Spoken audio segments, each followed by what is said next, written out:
જય શ્રી કૃષ્ણ, હું છું તમારો પ્રિય ખજૂર। અત્યારે મહેસાણા જિલ્લાનું લીંચ ગામ છે, ત્યાં આવ્યો છું। અત્યારે ઘરની શરૂઆત ચાલુ છે। ઘણા લોકો પૂછે છે કે ભાઈ ઘરનું કામ ક્યાં પત્યું છે, મેલાજી ઠાકોર શું કરે છે, તો આપણે એમને પણ મળશું, ઘરનું કામ કેટલું થયું છે એ પણ જાણશું। આજે હું થોડોક હેપી છું। હેપી રહેવાનું કારણ એ છે કે ઇન્સ્ટાગ્રામમાં હાઈએસ્ટ ફોલોઅર મારા થયા છે, તો બધા લોકોની જે વિશેષ આવે છે તો એના માટે બધા લોકોનો ખૂબ ખૂબ આભાર। કેમ છો, મજામાં? કૃષ્ણ મળવા આવીશું। અરે વાહ, 2 ગીત લખ્યા છે અને તમારા ઉપર હું બુક લખી રહી છું। બુકનું નામ શું છે? લાગણીનો વહેતો દરિયો। લાગણીનો સાક્ષાત મારી સામે છે।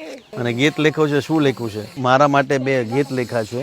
તમારે નથી ગાવાનું, તમારી ટીમ ગાશે। સંસારને મળ્યું વરદાન અમારા ખજૂરભાઈ। કર્પૂર જેવો જેનો વાન, કરુણામય છે જેની શાન, ગરીબોનો તારણહાર, હૃદયે વસે છે પ્રેમની બહાર, છે માનવતા અપરંપાર, વંદુ તેને વારંવાર।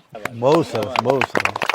અને એક મનુષ્યની મનુષ્ય સાથેના વ્યવહારની એકમાત્ર અદ્ભુત અસર એટલે લાગણી, અને લાગણીનો વહેતો દરિયો એટલે મારા આપણા સૌના ખજૂર। વાહ ભાઈ વાહ। અત્યારે રિવીલ કરો મને કે ભાઈ લે કોણ બુક? હા, એટલે નહીં, હું મારું અધ્યયન એટલું બધું કરીને આટલું લખ્યું એના માટે ખૂબ ખૂબ આભાર। અને વિડીયો હું સતત જોઉં છું। હું ચોખ્ખું કહું છું ખજૂરભાઈ, બહુ હિંમત જોઈએ આપણે, બહુ હિંમત। પૈસા એક એવી વસ્તુ છે ને કોઈનાથી નથી ચાલતી। તમે જે કરો છો ને, મનુષ્યનું ભલે સ્વરૂપ આપ્યું, તમે ભગવાનની રૂપ। તમારા આશીર્વાદ બસ, તમે આશીર્વાદ પ્રેમ તો પૂજા આપો ને, મોટા તમે। અરે નહીં નહીં બેન, તમે બસ મસ્ત રાજી રહેવાનું તમારે। આવો આવો। હા, શું છે બેન? ગિફ્ટ લાયા।